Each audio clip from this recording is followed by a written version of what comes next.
Good afternoon. Welcome to the FTD University webinar titled 5 Holiday Must-Dos to Increase Sales. Today you will learn action items for a wow merchandise display, website merchandising, how to boost phone and walk-in sales, social media marketing, and tips that will improve customer satisfaction. We're excited to have a team of experts contributing today: FTD Education Consultant J. Keith White, AIFD, Mary Leahy, Senior Manager of Online Services at FTD, Brianna Jones, Manager of Digital Marketing at FTD, Keith Harbison, AIFD, Senior Manager of Quality Assurance at FTD, and I will be moderating. My name is Emily Buchholz, and I'm the Director of Marketing for the Florist Division. Once the team is finished with their presentation, we will open the webinar up for questions. If you have a question, simply type it in the question box on the upper right side of your screen. Feel free to submit your questions during the presentation, and we'll hold them until the end. So without further ado, I would like to turn the call over to Keith White to begin the presentation. Keith is going to tell you how to woo customers into your shop. Take it away, Keith. Well, good afternoon. And yes, wooing customers into your store. It's how you want to attract or entice that customer, not only with your brick and mortar, but yes, online too. So when you look at the actual wooing portion of the thing, it's how to impact your exterior of your store with something really inviting. There is a rule now that goes to play. It's the 2-second rule. And when was the last time, I want to ask you the question, have you driven by your shop or even walked by your shop? Depending on the location that you do have, you have about 2 seconds to gain that person's attention. So again, window impacts need to be really, really powerful. So consider drive time and walk time when coming up with basically your visual merchandising for exterior. The image perception is really important. It must be consistent with what's on the interior of your store, and also again for that web page or online sales. And when you're also looking at the whole factoring in of visual color impact and choosing. So on the next slide, this will be showing you kind of a simple story. Again, remember that 2-second rule. You have a split seconds to gain that person's attention. So you want to keep the story pretty simple of what you're merchandising in your windows or visually outside your store. Make sure you have a inviting layout, and the layout comes when they enter the store. Make sure you give them a little bit of open spacing in that store to kind of breathe and take it all in, because once you have your store beautifully merchandised, they need a direction to go. So this gives them that little bit of breathing time.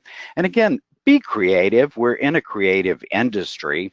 So instead of just putting just something in the window, create something in the window that's going to gain people's attention. It's like embellishing items that you might have bought, or creating a tree like this out of paper, that whole recycling thing. So again, be creative and make sure your message is really strong once again in your window displaying, to say who you are and what you can do in it. So again, these are very powerful messages, which I'll get to on the next slide with the whole power play of our industry. And there's things like strong impact from the outside. Again, that's the first thing they see, or your opening web page. So make sure it's bold and very clear, very readable. Your name, be proud of who you are and have it in bold graphics on your windows or above your store, or signage is so important for people to find you, depending on your locations. Make sure your employees are happy and busy. It's great to walk into a store and see that everyone is busy. You know, I don't mind waiting if the store is busy, because, you know, people go with winners. So that's a really strong and powerful message that you are busy.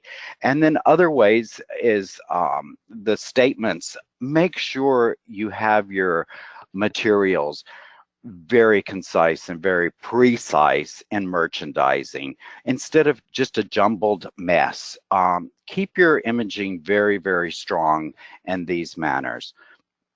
And when you look at other options of displaying, on the next slide, you'll see thinking outside the tree box. And so that's proverbially for the holidays. How do you present your merchandise? And so think of other ways of presenting it. And just as the photos show, instead of always maybe on a tree, come up with other ways to display ornaments during the holidays that people can buy off of, because we're in the business to sell, not to make everything look pretty the whole month and you have all your inventory left. So that gets me to the next slide of easy shopping. Take, for instance, when you physically walk into a store, is it easy for you to shop? So that's something you should do automatically, is to have, you know, baskets, easy reach items. Yes, we might do beautiful trees within our stores, but are they shoppable? And when you look at space and concerns that a lot of stores have, think of half trees that you can display off of. So on the next slide, I want to make sure you understand color blocking collections. Put the themes together and keep things, again, that precise and collections of items, and color blocking through the different colors and themes. But the bottom line is, make sure everything has a price tag on it. It is your silent salesperson and makes for easier shopping. So Emily, you want to turn it back? I'll turn it back to you for the next intro. Great, thanks, Keith. We'll hear from Keith again shortly, but let's send it over to Mary, who's going to tell you how to sell through your top products based on your online merchandising strategy. Mary? Good afternoon, everybody. So get your website as ready as your store is. You have a great shopping opportunity for your customers on your websites as well. Categories and products launch right after Thanksgiving.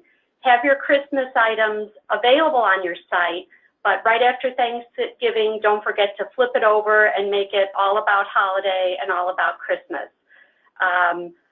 Again, your holiday product needs to be out there, but don't feature it until after Thanksgiving. Make sure your best sellers and your featured containers are merchandised at the top of your selling pages. Customers shop mostly the top 3 rows on any website page, so make sure that you have your best items and your best sellers on the tops of those pages. And your site and your store should have a similar holiday feel and product. It is your brand, it is your store as well, so make sure your website has a similar feeling from your store. Arrangements with your highest forecast on the first page. Showcase items with higher retails on your first page as well. It's all about average order value. Let's get more revenue from every order that you take on your website. So show your higher order values. It's Christmas, it's gifts. People tend to spend a little more. December is also the top month for gift giving. Orders can increase by 50% from October and November on your website. Very key on your website and in general for the holiday season is communication to your customers. Make sure you establish and advertise your holiday delivery dates. What are your new hours? Do you have extended hours? Do you have, is your shop closing at certain times because of the holiday? Christmas is on a Monday this year. Will you be open for that weekend prior? Will you be delivering orders? Will you be delivering arrangements? How long do you want to take orders on your website? So just make sure you're showing a similar message from your shop and on your website so you can optimize your sales. When you're on your website and merchandising it, make sure you feature many different color stories. You want to capture every possible shopper. Include blues for Hanukkah, include silver and gold. You just want to make sure you can capture every holiday decor and every home decor. People are buying for themselves and they're buying for others, and everybody has a different home that they'd like to match. Include novelty and different height arrangements. Not everything is a centerpiece. Make sure you have something that can go on a counter or on a fireplace mantle, and include novelty as well. We have, a sleigh or an ornament or some fun things as well. And ensure your opening price points do include high items and low price points. People have a budget, so you just want to make sure you can capture any customer by offering something for everybody. And then a very key point of holiday and future success is to make sure as containers and flowers become unavailable, you shift your featured products to items that you can fulfill and you can ship. Make sure your sell-through is optimized. You want to make sure that you don't have anything on your website that you actually can't fulfill. So watch your website, make sure it reflects the product that you actually can sell. Also, if you can, take notes through your holiday so that you remember, what did I sell out of early? What did customers ask me for that I didn't have? What were my runners? What were my slow ones? You'll never remember after the holiday is over, so take notes and keep a log as you're going through so that you have good history for the next year. And then very important, please make sure all of your online directories have valid and current shop information. So many people shop for directions on your website, or shop for a phone number, or shop for your assortment. All of those information points need to be synced up and have the right information. You can lose so much in sales, and people will go elsewhere if they can't contact you and if they can't get to your shop. Make sure, again, hours are right, address and phone number are correct, and then you'll get all the customers into your store. So thanks so much. That's for me, and I'll back you. All right, that's great. Some great tips, Mary. And remember, if you have a question, make sure you can type it in the question box, and we'll answer it at the end of the presentation. And now I'd like to welcome back Keith White to the line, and he's going to share his tips to hearing the jingle, jangle, jingle of cash at the register this season. Keith. Thanks, Emily. Jingle, jangle, jingle. That sounds like more dollars for you all the way to the bank. And looking at increasing your sales, again, Mary mentioned selection scale. Make sure you have that selection. We never are aware of what someone can or is willing to spend, especially at the holiday time. And so make sure you have those prices, let's say like the FTD Celebrate the Season bouquet, starting at or from a price range, to give people those different options to increase your order value and dollars. When you look at other items like specialty or keepsake items, offer those. It's the proverbial bear in chocolate or balloon, those add-on gift items that really will add to the bottom line that you're doing. And when you look at the whole script on the next slide, we'll look at kind of descriptive elements that really people want to hear the words. And so when you have not only web, but in-store salespeople, make sure you have some sort of scripted versing for your selections.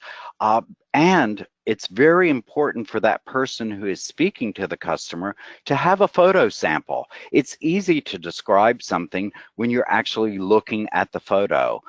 So, you could be in a cubicle or something in a store and you can't see anything that's going on. So that photo sample, again, with a scripted, is very, very good to have. And remember those key and tag words: natural, birch, shimmery, shiny, glittery, sparkly, anything that's going to entice and really romance that product will help with your sales again too. And one thing that's going to be mentioned further down the line in the thing is delivery confirmation. Make sure people are aware that you can confirm the delivery. You can also even confirm with photography. So on the next page, we'll be looking at the details that go into the big package. Have you had an open house? Are you scheduling an open house? How are you getting this information to your customers, which will be hinted on in the next few slides with Brianna about social media. But is your staff professional? That's one of the key elements. We hire in temporary help during the busy times of the year. Make sure they either have like the same kind of outfit, uniform on, if it's something simple, even a baseball hat or something that says, hey, I'm a florist, with your name on it, or an FTD cap. Even a Santa hat makes the holidays even more joyful when people are receiving gifts at their door. Do you have items set up for repeat customers, loyalty programs, all these things that can be said or pronounced over the web or through your salesperson that's speaking to the customer? And it's that shopping experience that people always want to have a good experience. They feel like they're getting their money's worth because you were so nice to them. So again, be nice to the customers and take your time with phone sales that you're doing. Make sure that, again, through social medias, other ways, emailing, which will Brianna will go into depth on, but make sure everyone knows, even signage, it's that signage again in your store, services that you offer. So Emily, that's all I have on those tips. Take them to heart and put them to use. Great, Keith, thank you so much. And now it's time to get social with Brianna Jones. This topic is huge, so we're just going to share with you the top 5 must-dos this Christmas. So thanks, Great. Brianna. Thanks, Emily. Good afternoon, everyone. So as Emily mentioned, we're going to move into social media and some things that you can do in that space to improve your holiday results this year. So the first tip that I have is to develop a social calendar. So the social calendar is an item that can help you plan and organize your content for the holiday season. So as you think about all of the things that you want to share with your audience, both new and existing, a social calendar can help you plan through that. It will allow you to see what you want to put on your Facebook and Instagram and allow you to get a look at what it'll look like ahead of time as opposed to just posting every day. You can also move things around and make sure that you have the right images, promotions, and content on the right days so that it's relevant to what you have going on inside of the shop. You can take this time to be creative and really think about what things you want to share, maybe some promotions that you have going on that you want to make more widely known. And you can save time in the long run if you use your calendar and then use the built-in scheduling tools on Facebook. There are some great third-party services to help you schedule Instagram posts. One of them is called Hopper. You can use those type of scheduling tools to actually schedule your content ahead of time. So it's one less thing you have to think about while you're in the thick of getting your holiday orders out the door. And then your calendar can also act as a record for your content, so you can look back at the end of the season and see what you liked, what you didn't like, and what worked and what didn't work. So moving on to the next tip, you want to engage your audiences. The holidays are about fun and cheer, a lot of people sending and receiving gifts. So use this opportunity to really get your audience online engaged, and social media is a great way to do that. You can engage with your current customers and followers and also use contests to gain new customers. So one thing that you can think about doing is consider running a contest that's specific to maybe 1 or 2 channels, so just Facebook and Instagram, or maybe just Facebook or Instagram. And the contest should promote some type of engagement between you and your follower. So you want to drive business either to the store, to the website, both, but you want to use this contest as a way to get the word out and also get your followers engaged. So an example would be something like order an arrangement from us, take a picture of where you put the arrangement in your home, and then tag us in that picture. And at the end of the holiday season, you can pick 1 or 2 people as the winners, and you can award them some type of prize. So maybe free delivery or a special holiday gift basket, whatever you think is appropriate. And then from there, you could also create additional content from that, take a picture of them coming in to pick up their prize, save those pictures, share with your audience to drum up excitement for the next time you run some type of contest. So the next tip is pretty basic, but something that a lot of people forget to do. As Keith and Mary both mentioned, once Thanksgiving is over, we really want to flip the switch into holiday mode. So you're updating your storefront, you're updating the inside of your store, you're updating your website. Don't forget about your social media profiles. So profile maintenance is huge. Think of this as your online woo, as Keith put it. So you want to make sure that you're updating your cover photo, you're updating your profile picture.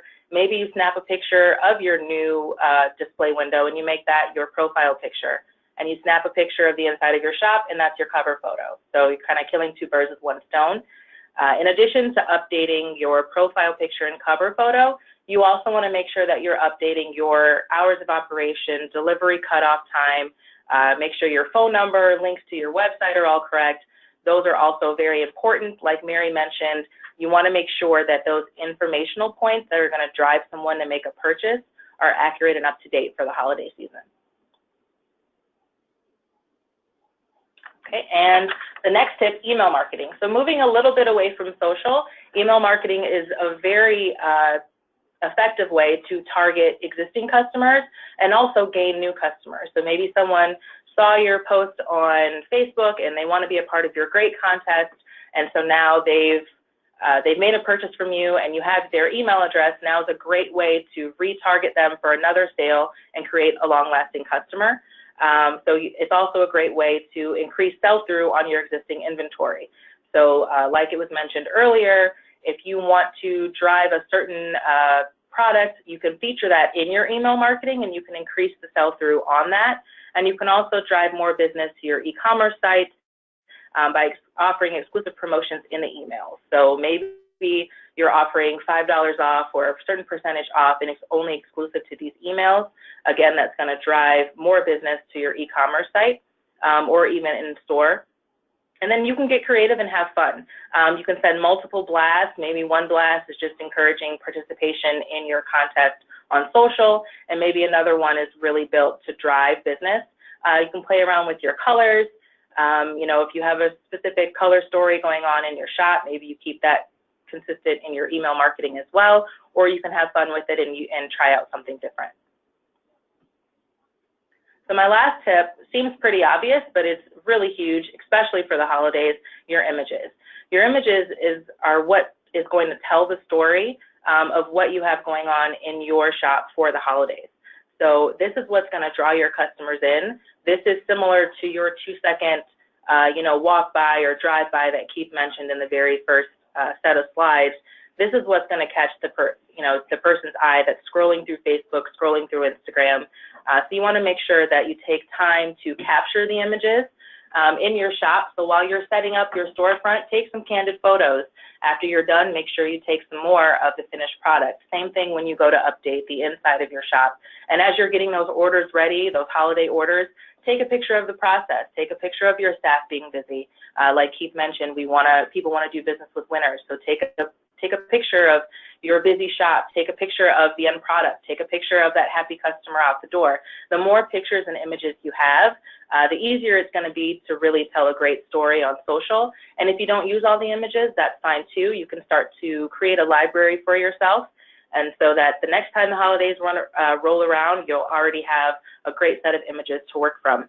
And that's all I have, Emily. Great, thank you. Thank you so much. And last but certainly not least, since it is quality that is remembered long after the price is forgotten, Keith Harbison's going to share some holiday readiness tips that will improve customer satisfaction. Welcome, Keith. Thanks, Emily, and good afternoon, everybody. Now that you've merchandised your stores and you've worked on your sales strategies, let's talk about holiday readiness as it pertains to quality. And are you ready? Have you planned well? Have you checked all your readiness boxes? So I've listed a couple here that I think are worthy of just checking off as you prepare for the holiday. So check your technology. Make sure that you have ordered all the supplies. Make sure that your systems are free of any glitches or connectivity issues. And prepare your staff. Make sure that you're having meetings with your staff to update anybody on what the plans are for the holiday to make sure everybody's on the same page. Also order all your product, of course, that you'll need for the holiday. Verify your delivery options. Make sure you have enough drivers, you have enough vans. Is everything in good working order? Just make sure you're prepared and ready from a delivery standpoint. You can also optimize your delivery footprint. Make sure everybody understands where you're going to deliver to, the times that you may be able to deliver to those certain areas, and just see what you can do to make sure that your delivery footprint is optimized. And also verify your codification. As it pertains to wire services, this may be your containers and things that you carry, as well as your minimum order value that you do accept. When you're sourcing your product, try to use tried and true varieties from trusted sources. And one of the things that I used to do, throughout the year, I would bring products in from different wholesalers, different suppliers, different farms, and I would test their consistency and their quality and their performance to make sure that when I did get to those peak periods, I was using farms that I know and that I trust the product from. So it's really kind of an important piece. And remember, when you're shopping for product, buying cheap product at less expensive prices doesn't always turn into profits, you know. So trying to save a buck here or there doesn't really come out in the end. You may actually give that money back in refunds. And as far as improving longevity, use best practices in care and handling. Use the right water temperatures, the right cooler temperatures. Try to get your cooler down to that 35 to 38 degrees, which will help improve vase life and longevity. Use flower foods and use them correctly as they're directed on the labels and the directions. And then one of the most important things is sanitation. I can't tell you how important it is to make sure that you clean the buckets and you clean your workstations, your work areas, and your tools. All of these things together will help improve longevity and certainly customer satisfaction. Manage your incoming orders, and what I mean by this is whether it's incoming from a wire service or whether it's orders that you're taking from your own customers, make sure that when the order comes in that you do have the product available. Make sure that the time and the date works for your shop and that you can deliver that as specified, and certainly verify any addresses and things like that. So what you want to do is just make sure that as the orders come in, that you will be able to fulfill it as the customer has expected. In the design process, one of the things you want to make sure that you do is work ahead if you can and pre-stage any of the containers that you have. Set them up, fill them with water, add foam, anything that you can do ahead of time, pre-green if possible. And then when you get to the design process itself, if you can, leverage a production line type approach. So it's easier to make 5, 10, 15, 20 arrangements at one time than it is to do one at a time, running back and forth for product. And this also will promote consistency and I think an overall better product in the end. Pay attention to special orders or instructions on orders, and then use a proper cut stage. Use flowers that are showing a little bit of color, but not too open, so that, again, you can promote vase life and customer satisfaction. When staging your delivery, sometimes this is difficult for shops because we have some shops who have plenty of room to stage deliveries, and we have other shops that might be a little bit smaller, so you have to be smart with your space. But when you can, work ahead a day or two and store your arrangements in your cooler if you can at a perfect temperature, free from drafts or ethylene gas, and then also try to avoid any physical damage to the products. And when possible, even stage these in your delivery routes or by delivery day, because this will help you as you go into the next step of the phase of fulfillment. And then, of course, watch when you're wrapping to make sure that you don't damage any of your product. In the delivery process, I think Keith had touched on this before as far as staff and their appearance. And, you know, are your drivers dressed for the job? Do they look like they belong to your company? Remember that the driver may be the only person that your customer sees, and they need to represent your business certainly the way you would expect them to. So whether they have a uniform or not, just make sure that they're dressed correctly and nice appearance. And watch for any time deliveries, funerals, businesses, schools. Make sure you prioritize those and get those out in your runs as soon as you can. The other thing with your drivers, you want to make sure that you provide them with the right tools.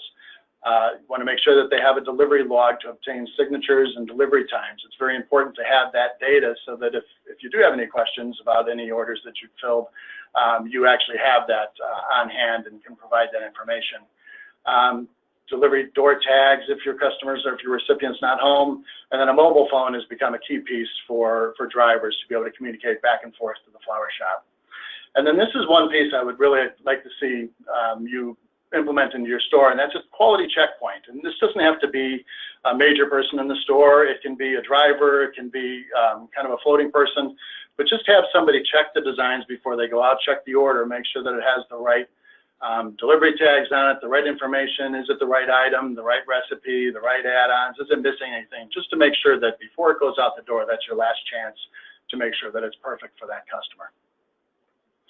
And then to kind of finish off with the delivery process, when you do have delivery attempts that are successful, one of the things that Keith had already mentioned is that delivery confirmation. So it's great to leverage any type of technology you can, and I know FTD has a delivery app that is available that you can use, and certainly that's the easiest way to do that. But anytime you can do more real-time delivery confirmations, I think it just puts the customer's mind at ease that their order was taken care of in a timely fashion. And if you have delivery attempts that are unsuccessful, make sure you communicate both with the florist that maybe had sent the order, or your customer, or FTD, just to make sure that they understand where we're at in the delivery process, and that if you will make a second attempt, or what the next step might be. If you decide to leave the arrangement with a neighbor, make sure you communicate that, or leaving it on the porch as well if the weather permits. Thank you. And then realize that you can optimize your delivery footprint. So verify the zip codes in the towns that you deliver to, and also set your cutoff times if you want to go to certain routes earlier or later in the day. That's certainly something that's available for you as well. So I think that's all I have. So back to you, Emily. All right, it is. Thank you so much. Well, a huge thanks to the team for sharing a lot of great information today. Hopefully you were able to glean even, one or two nuggets out of it is always worthwhile and productive. We are now open for questions. So remember, if you have a question, simply type it in the question box on the upper right side of your screen. We do have a question for Keith White. To kick it off. So Keith, the question is, what is more impactful on your store, colored or white lights at the holidays? Well, the choice would be white lights because of the attraction of the clear light. It's like the window display that I showed. White has a very strong impact. Again, it's not a dark color that you're fighting with and having to lighten your window.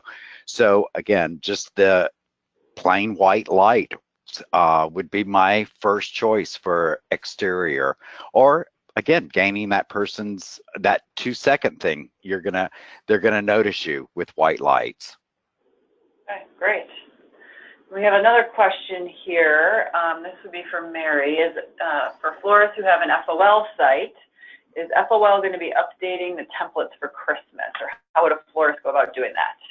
So yes, we could definitely give it a holiday look.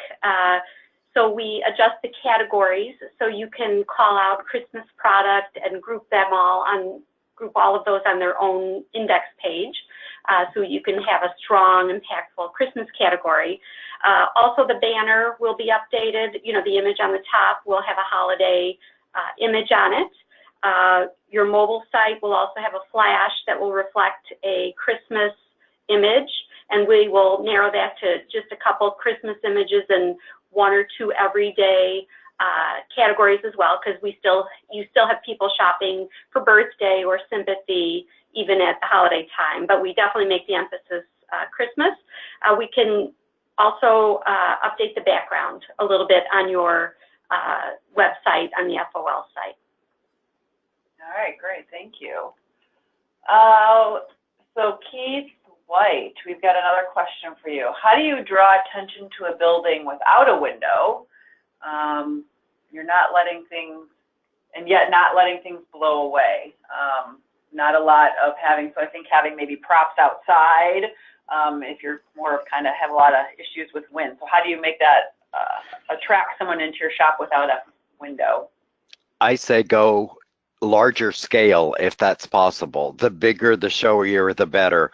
One store that I was at a couple of weeks ago, for their exterior, same situation, very tiny, almost home-like windows.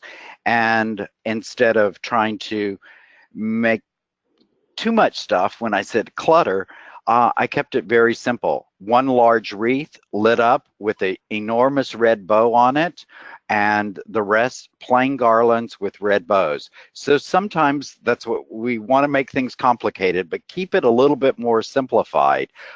Even birch branches with the small LED lights in them, anything that's going to be a little bit bolder and again stronger, again for the outdoor elements, should work out fine. But again, go larger scale always instead of smaller. It's always more appealing and attracting with the larger scales. Okay, great. I have another question for Brianna. So as we're looking at, the question is about scheduling posts. So in Facebook you can schedule. What do you suggest for Instagram, or what's the most efficient way to schedule with Instagram? So that's a great question. Instagram does not have a built-in scheduling feature. I did mention there is a website, the third-party site that you can use. It works fabulously to schedule on Instagram. It's called Hopper, and the website is www.hopper, H-O-P as in Paul, P as in Paul, E-R-H-Q as in headquarters.com. And I believe you can set up like a free trial for 30 days, so it could get you through December. If you don't want to use a third-party scheduling service for Instagram, then the best thing, or my recommendation, is to, again, utilize that social calendar. So if you know that you're going to have to go in and natively post to Instagram because you don't have a scheduling feature, make sure that you put a time next to the date that you have Instagram content scheduled, and make sure that that time is realistic for you or someone in your staff to go in and post it. And then I would recommend all the pictures that you have for Instagram that you know you're going to want to have scheduled, save those in a document either on your phone or on the computer, however you're going to be posting with your content, so that when you go in or someone on your staff goes in and posts, everything's right there. It's a simple copy and paste. You don't have to hunt for it, and it'll make it easy for you. Okay. And then we have a question for Keith Harbison. So what do you recommend, or where is a place to find care and handling tips? Is there kind of the best practice resource to actually go online and find the latest and greatest tips? Yeah, so you can work through any of the companies out there that supply flower foods. So Floralife or Chrysal would have some great tips for you. I believe we'd also have on FTDI.com, we have some nice tips through the quality section on the site itself. And I think, I think some of the quick hits that I gave you, those would be the key factors. And if you need any help from the QSR team, the quality team here at FTD, we would be happy to walk you through some tips as well. All right, great. Thank you. Keith White, we have a question for you. What if your building is 2 stories tall? How do you get the lights outside? What would you do it from the top of the building? How would you, what would be your tips for a tall 2-story building? Do they want my phone number? I'm not When you're looking at height on buildings, depending if it's a freestanding building, if that's what we're talking about, or you know, I can't, from the question, I don't know if it was in a center that's 2 stories, but I would always start again with the visual space. I mentioned, when was the last time you drove by your shop at night or walked in the front door? So see from your perspective of how your store looks if you were the customer, and what's going to gain that attention or grab you in your store.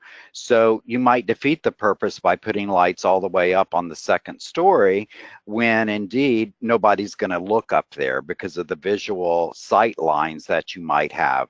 Again, so drive by your store or walk in or walk down the sidewalk and see what areas are going to be the most impactful to start placing either lights. Of course, lighting the 2nd story, no problem. But if you do have a window space, make sure that does coordinate again, and keep maybe some things a little bit bolder, a little bit more simplified, and very strong message that you're going to give to your customers that are seeing your store when that happens. All right, great. So just one last reminder, if you have a question, type it in the question box on the upper right side of your screen. All right. Well, I think I have one last question, and it's a quality-related question related to, it came up for Keith Harbison, the reference of substitution guidance or policy. What is your recommendation as we get into the holiday for substitution? So I think the one thing that you want to make sure that you keep in mind is, what did the customer order? So color, I think, is going to always be king. If you can stay with the color harmony that expected, I think that's going to take you a long way. And then be careful not to substitute any of the focal flowers in the design. Maybe look for the secondary flowers or the filler flowers, and those, I think, you're a little safer to do some substitutions. But if you stay with the same color harmony, the same look and feel, I think you'll have success in your fulfillment. Great. All right, well, it looks like we are out of questions for today. So I want to thank everyone for attending today's webinar. If you missed a portion of this webinar or would like to view it again, a replay will be available on the FTD Mercury Network Florist YouTube channel later this week. We'll be sending out a brief survey also to gather your feedback, so please take a minute to complete this survey. The next FTD webinar is scheduled for Tuesday, December 5th. Rick Brewer, owner of Brewer Business Consulting, will teach you the tricks and techniques of those who thrive with reviews and ways to increase your good reviews and decrease your bad or unfair reviews. Registration is available at ftdi.com.